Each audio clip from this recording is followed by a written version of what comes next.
Hey everyone, welcome! Today I'm going to look through the original first released Nintendo Power.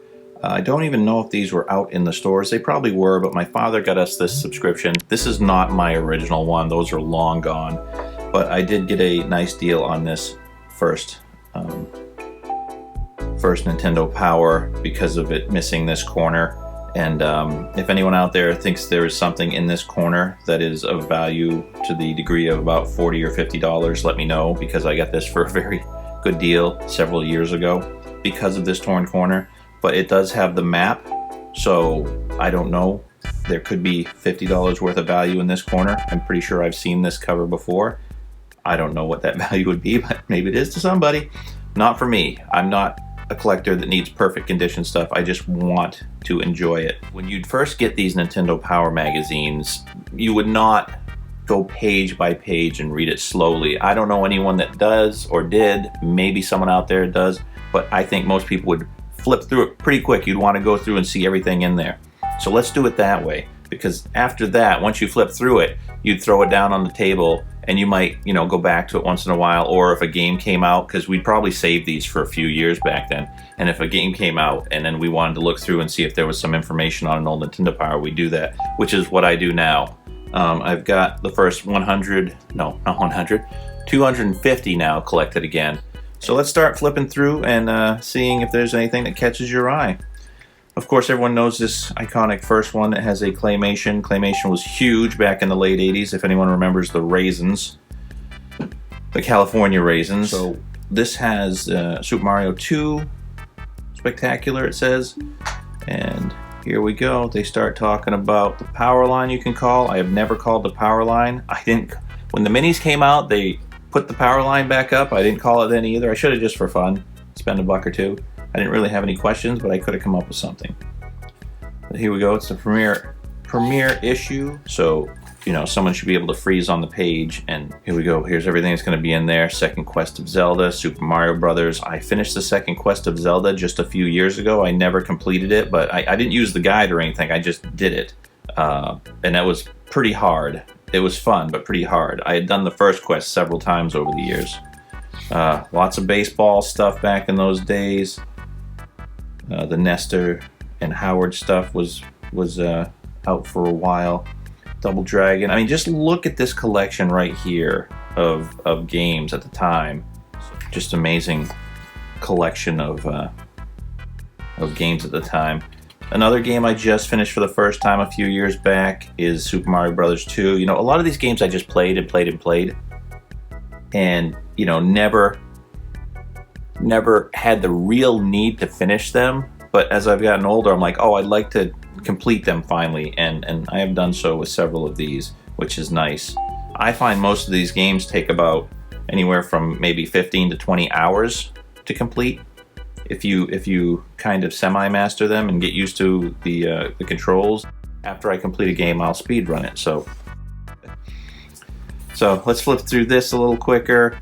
You can see there's lots of interesting things, lots of new characters. I think everyone knows this is based off of Doki Doki Panic, and I think this kind of ties it in because it was some sort of festival that was going on over there, and I know a lot of people are like, well, this isn't fair, but you know what? This was developed by Nintendo. Shigeru Miyamoto was part of it.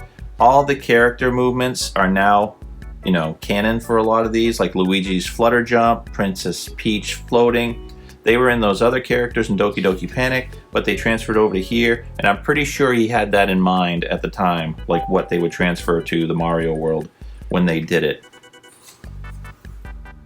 So I don't say this is not part of Super Mario Brothers canon. I think it is. I think it was planned. I just think that they got some funding at the time, and they just made a special game for a special event that was going on over there.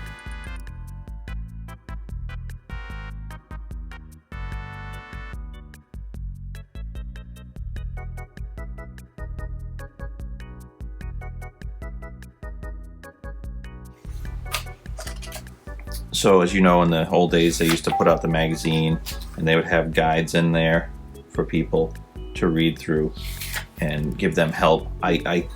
Again, would probably just breeze through these things and not read it word for word, but as I've gotten older, I will just take out one of these Nintendo Powers and pretty much go page through it. It takes some time, but you'll discover all kinds of interesting things that you probably never knew about before when you do that. So if I ever come up to any of that stuff, I will let you know. I don't know if you guys can read it all because of the way it's folded, but you'll be able to get the gist of most of it. Again, I'm going to flip through this here because this is just telling you where everything is, a good strategy. And you know what? I wouldn't even say if someone read through all this, and it's not much of a cheat, you know, it's going to just save you some time exploring, but this is a hard enough thing to go through the second level, the second quest, sorry. Let's see if we can see on the back here we have bases loaded because it was a baseball theme. I'll try and get most of this in. There's the second quest, and there's the first part of it. I'm blocking the light a bit, but you can see what that's all about.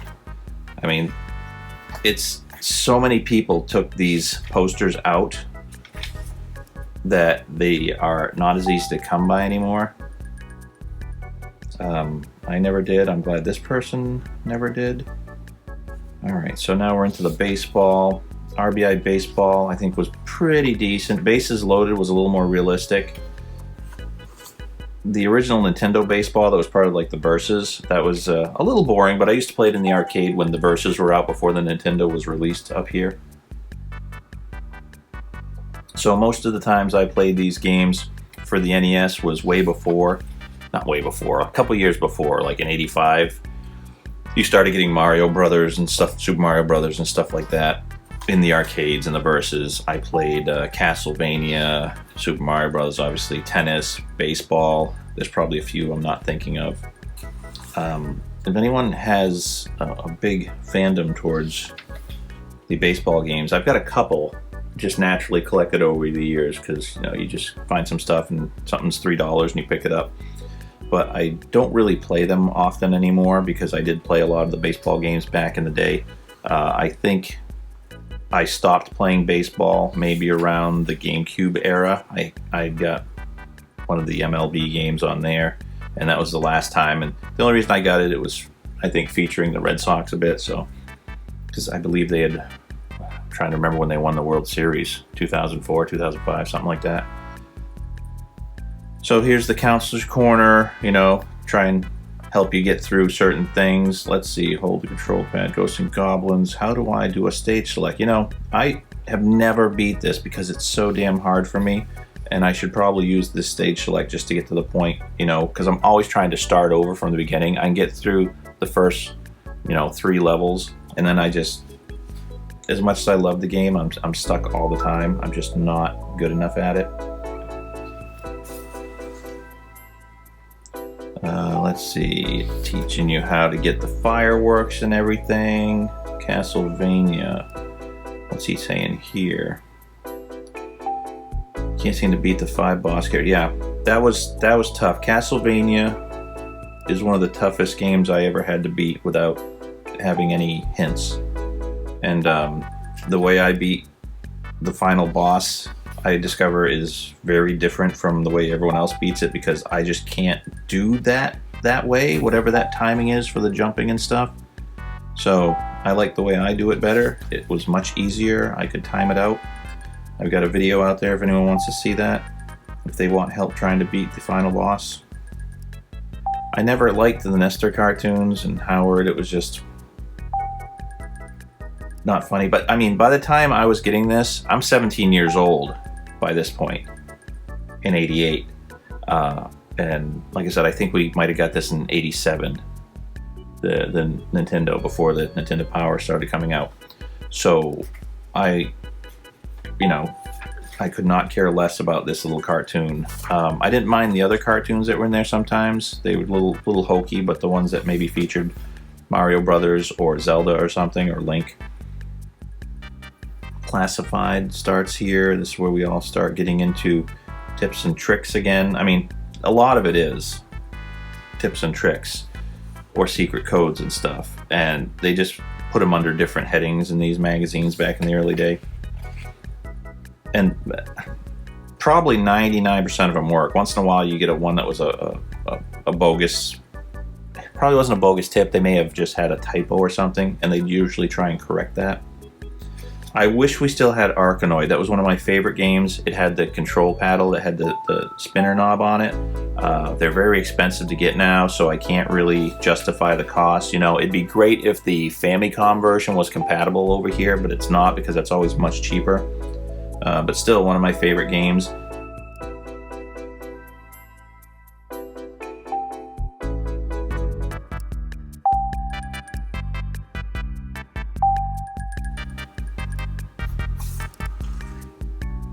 Double Dragon was huge back then. Most people, I believe, were disappointed, if I'm not forgetting. The first one is only, let's see, this is Mode B, 1 player, Mode B, 2 player. Mode 2 players enter the arena and battle. Yeah, you take turns. No one liked that. Slow reading, trying to skim through it. But this is how you'd look at it at first. You'd flip through it like this, you know, just skim through stuff, and then you'd read it in more detail later.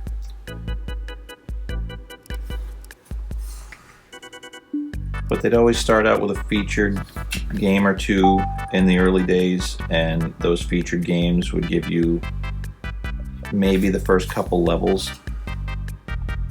They'd walk you through it. Now, this generally, it's funny because it wasn't exactly meant for people that had the game yet, and then it was, because, you know, it was to entice you to get the game. And then once you had the game, you might go into that if you got a little stuck on the first parts, which was very helpful because some of these things were a little obtuse back in the day. I mean, I can think of especially Castlevania 2, very, very obtuse as far as what you had to do. Gauntlet is pretty good. Does the first one have... Why am I confused about this? Was the 4-player tap out already by then? Or am I thinking of Gauntlet 2 we played? We played a version of Gauntlet on the NES, and it had the 4-tap. Am I thinking we played the 2nd edition? I can't remember. I'll have to look up the video we did. Had the whole family get together. It was really fun. I mean, anytime you can play, you know, multiplayer games at home now, because a lot of stuff is just, over the years, moved more and more to online. All right, we got Contra. Here's another one on my list to finally complete, because I am not good at Contra. I don't know why. There's certain games that I'm not good at, and this is one of them. But this is a game I will beat. Maybe I should look through this guide and actually read it in depth so I can learn how to play the game. Now, you know what? They kind of sucked, but they were kind of great. These game show games back then. And what's funny is the new game shows are probably better looking when they put them out on things, but they don't have the charm anymore. It's kind of weird. Wheel of Fortune's always been pretty solid, you know, because it doesn't take a lot to really get the feel of this and, you know, just pretend you're winning a car at the end or something. But when you're talking about Jeopardy really is bogged down by having to use the controller to spell things out. And also they've got these times where they've tried to put in technology that'll let you, you know, get an answer, and if it's close, they'll give it to you. And then there's some times in some of these games where you can just throw a bunch of random letters out and it'll be like, oh, all the random letters are the letters in the answer. We'll give that to you. So there was ways to cheat. All right, video shorts. I like how they call them video shorts, like you're watching a video, but it's just all pictures.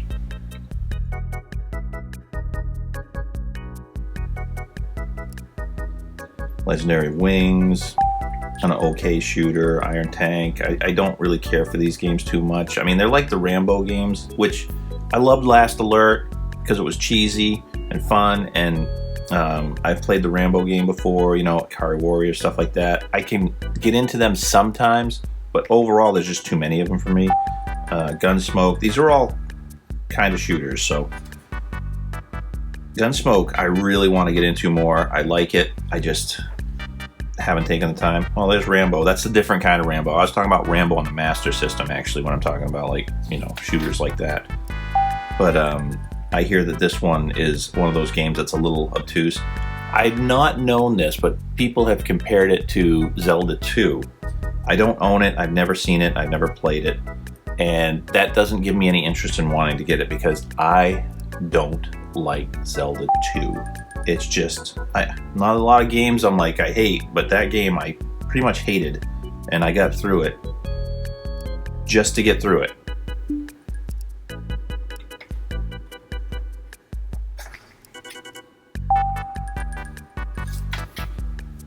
Here we have City Connection, Victory Road, Freedom Force. Does this use the... It does use the zapper. This would probably be fun to have. There's not a lot of good zapper games. Light gun games, whatever you want to call them. Pack Watch. Indiana Jones Temple of Doom. Is that the one I got? I've got an Indiana Jones game. I got it from some lot that I found at Goodwill, and it's like wicked expensive, and it's pure garbage. I think there were 2 editions of it. I like the arcade game. I'd like to find that someday to be able to purchase, but I don't think that'll ever happen. I don't think it's part of any collections. I used to play that in the arcade. It was fantastic. I mean, a little difficult, but fun. So the version I want is that, and I don't have that. I think I've got the alternate version, which stinks, but super valuable. So I should probably just sell that because I don't care about the value that much, and I could probably get 5 or 6 games that I want that I still don't have for the value of that other one. There's Simon's Quest about to come out. Zelda 2 is about to come out. Again, Marble Madness is probably fun, but again, trackball makes a lot of these games, or the special controllers back in the early days in the arcade, is what made games so special. Here you go. If you guys want to take whatever the player's poll is, I'll leave it up for a moment. That way you can... Alright, and then use this to answer F, G, and H. Now, this is already 3 years into the cycle almost, and many more years than that for Japan before the Nintendo Power magazines came out. And, the NES was changing. It was. Games were getting much more complicated. It wasn't just those old... like Urban Champion is another one I used to play in the arcade before I got it on Nintendo.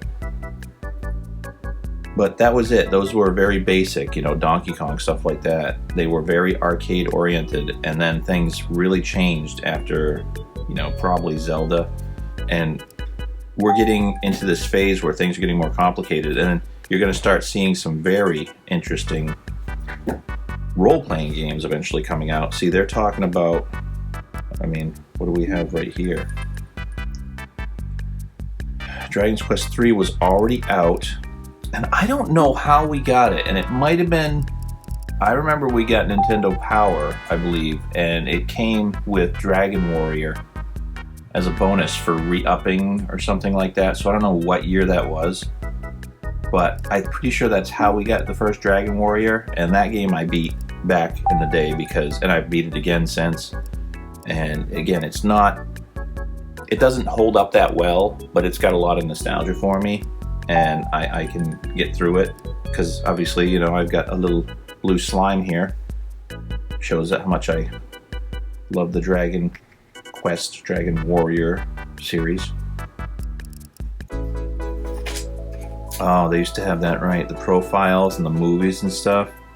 You got Pee Wee Herman. I always found it funny that he ended up with a kid show, because if anyone remembers the HBO special when they were younger, it was a little mature. They were always on the brink of, being a little dirty. Not that I minded that. I was old enough to find that funny. But when I heard that he had a kid show, I was like, whoa, is everyone forgetting what this guy used to do for comedy? Kirk Cameron now from Growing Pains, one of the big shows. I mean, look at this classic. You've got, yeah, right, they were brother and sister, so there were just a lot of good family shows back then. And that's kind of missing today. I miss the time when you could just turn on TV before bed and watch a couple of sitcoms and have a good laugh before bed. Now, you know, everyone likes watching shows about people getting murdered and crime, and it's like, what the hell is wrong with everybody? Why do you enjoy that so much? And then you talk about desensitizing, and I'm like, maybe this has desensitized people to a certain degree, not the way they thought it would.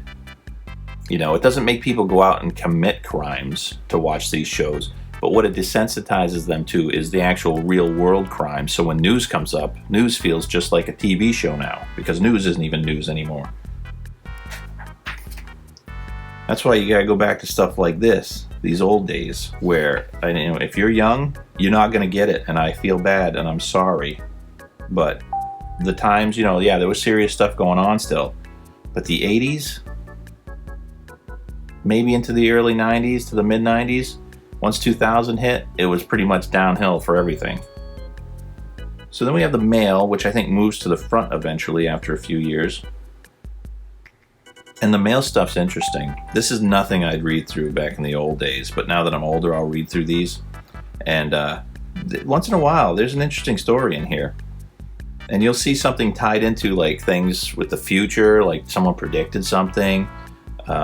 Just these touching stories about people that played with their grandparents or stuff back in the day, who now probably are long gone. I mean, or even parents. And yes, Achievers. I should probably put this on this side now. That's not going to hold it. I'll hold it with my own hand.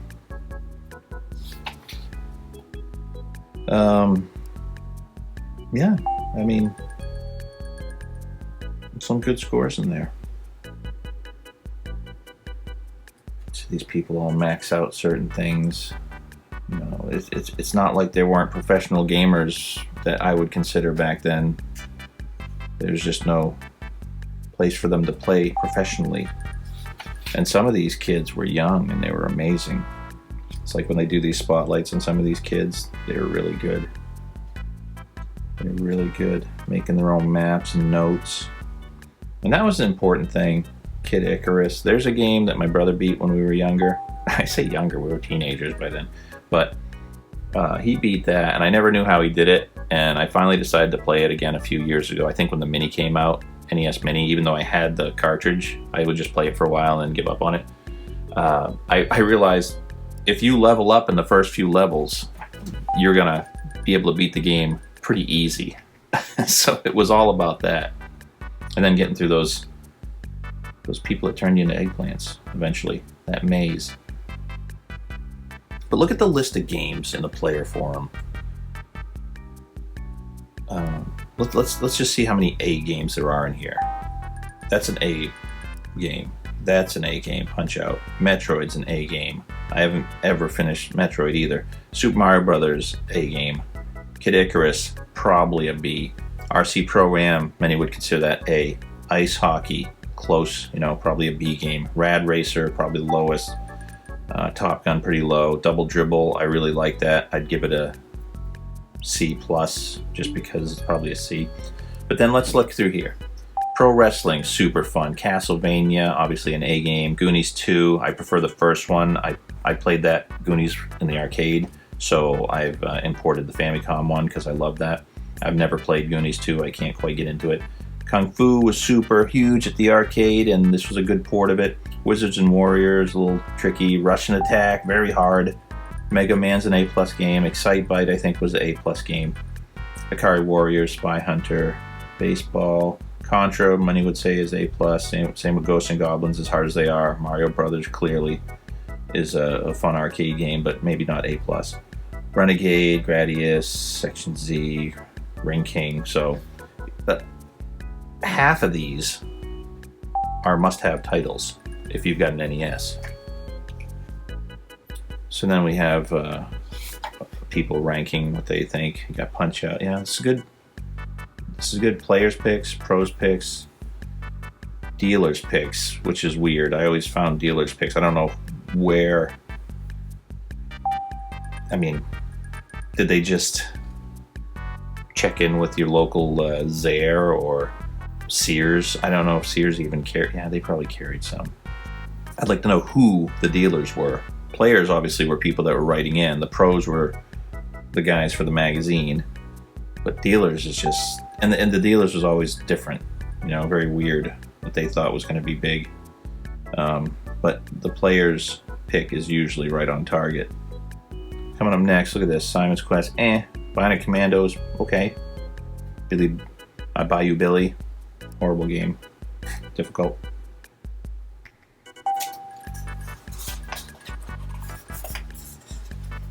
And there we go.